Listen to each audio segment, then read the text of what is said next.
back. This is the cash flow system. In this session, what I want to talk about here is something very powerful. I'm going to talk about net income, and I'm going to be breaking it down, and I'm going to be talking about some additional formulas. So make sure that you take great notes in this session, as you have been doing as well. So when it comes to net income in business, it's what remains after subtracting all the costs. Now, when I say all the costs, you want to make note on this. That's depreciation, interest, and taxes. Depreciation, interest, and taxes. Also referred to as the bottom line. What's the bottom line? You're going to hear that quite often. Or earnings or net profit. That's the verbiage. Earnings or net profit. Okay. Then we're going to talk here now about cash on cash return. Okay. That's COCR. In the back of your materials, there is a dictionary, and that you also have an abbreviation section. That abbreviation section will have the abbreviation of COCR, and that's cash on cash return. All right? You can look at that later. A rate of return often used in real estate transactions. The calculation determines the cash income or the cash invested. It's all about cash in, cash out, right? You want to know your cash on cash return. For example, when you purchase a rental property, you might put down only 10% for a cash DP, down payment. Cash on cash return would measure the annual return you made on the property in relation to the down payment. And guys, for the record, write this down somewhere on this page. It's always going to be projected as an annual return when we're looking at cash on cash return. Annual, meaning yearly. Cash on cash return measures the ratio between the anticipated first year cash flow to the amount of the initial cash invested made by the real estate investor to purchase the rental property. Okay? It's the first year cash flow to the amount of initial cash invested. Note, it's before taxes. Cash on cash is always expressed as a percentage. It'll always be a percentage. It's important to know. And here's the formula, guys. I've broken it down so it's easy. Now remember, I'm not here to make off numbers. I'm here to make it easy. So I use round numbers for you so we digest, we process, and we implement. Cash on cash return. Simple numbers. If you had a $10,000 cash flow this year, in which you invested $100,000 on your own cash, you would have a 10% cash on cash return. Simple numbers. Cash on cash return, cash flow before taxes. Cash on cash return, $10,000 divided by $100,000 equals a 10% return. All right? It's no different. You deposit money in the bank, and the bank pays you on an annual return as well, usually 5% or even less. The 5% or whatever you get from your bank return is going to be your cash on cash ratio. That's what it's known as, a cash on cash ratio. Just simple numbers. All right. So that's cash on cash return. You can formulate those numbers in any way that you want, and you're still going to come up with a percentage. It doesn't matter if it was an off number, 632,100. It's totally irrelevant. The numbers are the numbers. I simplified it for you so you can digest the formula. Loan to value, also known as LTV. The loan to value ratio is the amount of a secured loan on mortgage divided by the fair market value of the property. Now, what's fair market value? Fair market value is something that you would ask the broker, what is the fair market value? And then what we would do is go ahead and verify the fair market value of the property by comps. For example, if your property is worth $1 million and you have a mortgage balance of $500,000, the loan to value on your property would be 50%. Now, guys, really, I've made this so simple. But I still don't want you to miss this next one, okay? Note, if you also have a second secured loan, meaning that you did equity stripping, now you have a second secured loan on your property for, say, $250,000. Let's say you already have $1 million, right? $500,000 loan. That way you have loan to value ratio 50%. Now all of a sudden you want to buy a boat. By the way, for the record, boat stands for break out another 1,000. 2 happiest days of a boat owner. Day you buy it, day you sell it.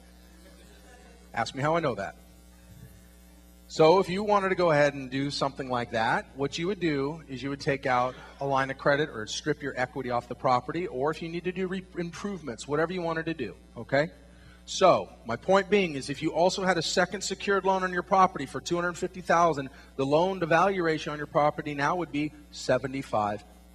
That's loan to value. Those are very simple numbers with a very simple analogy. 500,000 plus 250,000 equals 750,000. You divide the 500 plus the 250 divided by the 1 million, you get 75%. That's your LTV. LTV is something very simple to calculate. And guys, I'll tell you right now, it's much easier to flap your lips and have all these formulas calculated for you by just saying to the broker, what's the LTV? Calculate it for me. They're salespeople. They're in the business to sell property. They're in the business to crunch numbers for you. They're in the business to know information. They're in business. Somebody came up to me at break and they said, well, how did you arrive to the future value of that one assisted living facility being at $9 million from the 4.4? I said, what? To the broker, I said, what is the future value of the property going to be? And then what I do is I justify how that was calculated by the income divided by the units. Then you back it up and look at the cap rate. You back it up and find out what the value is. It's nothing more than flapping your lips and then verifying it. Verifying the facts. Okay, you guys follow? Say yes. Okay, we're on the same page. So that's LTV. This one I call DCR, debt coverage ratio. I call it DCR because that's what it is. Everybody calls it DCR. Also known as the debt service coverage ratio, DSCR. So if you see DSCR, understand that it's also known as DCR. The debt coverage ratio measures your ability to pay the property's monthly mortgage payments from the cash generated from renting the property. That's what it's all about. Circle that. Renting the property. That's how it's done. Ratio measures your ability to pay the property's monthly mortgage payments. You're going to know because it'll be the cash that's generated from the people that are renting the property. The people that are in there give you the cash, and that's how you measure it. Bankers and lenders use DCR as a guide to help them understand whether the property will generate enough cash to do the following. Number one, pay rental expenses. Is that important? You guys, are you with me? It's very, very important. It's very important. Pay them back the money you borrowed is even more important. Look, banks are in the business to loan money. All right? They're in the business to loan money, so they want to make sure that you can pay them back. I'm sure nobody here wants to go ahead and loan money that you don't know if you're going to get it back. You want to make sure that the project stands up. It's all about the project, guys. Get it. Get this. It's not about you. It's not about me. It's not about anybody else. It's about the project. Does the project support itself? And that's the way it's done. That's what banks want to know. If you were beamed up by an alien, disappeared, will they get their money back? Will the thing still happen? Will it still move? Is the project strong or is the project weak? Is the project too skinny? Does it have too much hair on it? These are the terms. This is what we want to look at. All right? We want to know that I can pay them back the money that you borrowed. Now, obviously, a lender will not be willing to loan you money to purchase a property that does not generate enough cash to pay them back. That's why we infuse private money in exchange for equity with the right exit strategy, all right, on the no-brainer deals. That's DCR. Here is the DCR formula. The DCR is calculated by dividing the property's NOI, the net operating income, by the property's annual debt service. And you can get those numbers again on any property. They'll be right there through the profit and loss, the P&L statement that the broker will provide to you. It'll also be in the package with all the leases. If a broker is selling you a package or a seller is selling a property, okay, broker or seller, they will have the annual debt service lined in there, all right? And then what you do is you just either scrutinize it or have your manager scrutinize it, or from here doing the heavy lifting, we scrutinize it. Annual debt service is the annual total of your mortgage payments. Example is the principal and accrued interest, but not your escrow payments. Make sure you have the difference there. It's the principal and accrued interest. Principal and interest, P&I, but not your escrow payments. Okay? That's simple stuff. It's simple stuff that you should know now. Okay? That's the DCR formula, and that's how it's calculated. That's how banks look at it. All right? So here's your example. Here it is. Assume an NOI of $20,000, simple numbers, and a debt payments of $15,000. The DCR is 1.33, and this is how it's calculated. If you have anybody has a calculator, you can calculate it as well. It's nothing more than 20,000 divided by 15,000 equals 1.33. In this example right here, guys, the DCR of 1.33 means that the property will generate 1.33 times more, or 33% more, in cash that is required to pay the mortgage payments. Okay? That's how it's done. That's how it's done. Take the NOI. That's how it's done. And the debt payments. The DCR is blank, whatever it comes out to. And that's how you generate. And that's the cash that's required to pay the payments. Okay. So this is another one too. We mentioned gross rent multiplier earlier. And I just want to define what it is when we're talking about gross rent multiplier. So here it is. The gross rent multiplier, also known as the GRM. By the way, guys, for the most part, this is broker stuff. This is broker number crunching. Okay?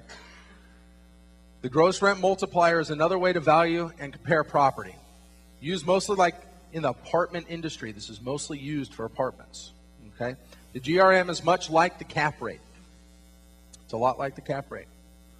Except the GRI, the gross rental income, rather than the net operating income, the NOI, is used to determine the value of property. Now, I put this in your book so that way you can digest it again. Okay? But the GRI, the gross rental income, rather than the net operating income, is used to determine the value of property. So, the GRM is calculated by dividing fair market value of the property, which you get from the broker, by the monthly GRI, the gross rental income. All right? Here's your example. Walk you through it. Make sure everybody digests it. If the sale price for the property is $200,000, sale price of the property, $200,000, and the annual gross rent income for a property is $30,000, the GRM is equal to 6.67. You got the calculator in front of you. You can do the math.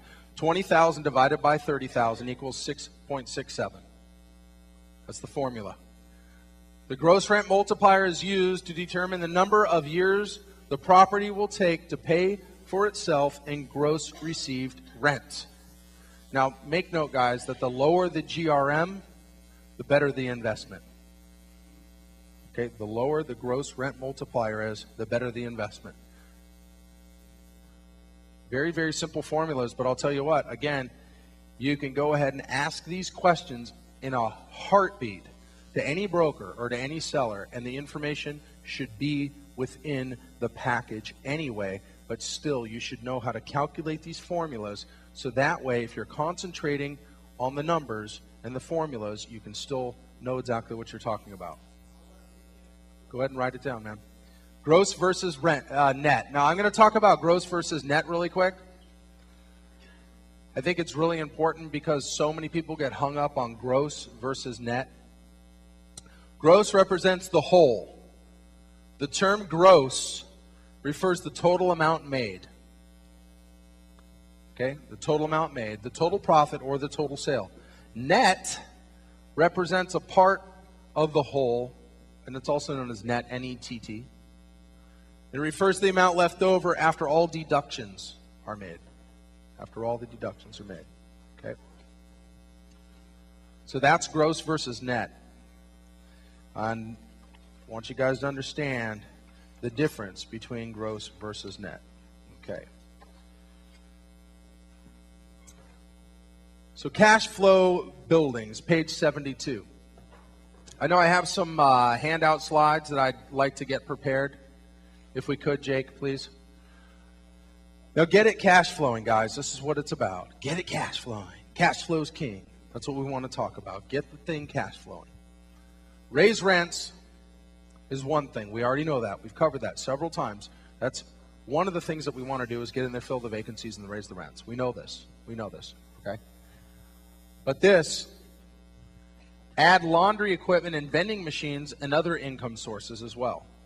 Now, when you're adding laundry equipment and vending machines, you can do a lot of things to a property to get the income producing. I would just make a footnote here. Don't put an ATM machine on the place. Just 1 second. Just don't put an ATM machine on the place, all right? Vending machines that you can bring in are snack vending, things of that nature. Believe it or not, the little bit of change that you make from there, it'll make a difference as long as they're utilizing that. Now, you can rent appliances to new tenants as well. You can come in, you can go ahead and do, you can hand those out. Come on in, you can go ahead and do like I said before, the dent and scratch type appliances, and you can rent these. You can rent these to new tenants, just like Kevin's doing. Property improvements like unit renovation as well, landscaping. Of course, we've seen examples of that. Adding perimeter security as well. That's huge. That's huge for people who are single that work late at night that come home.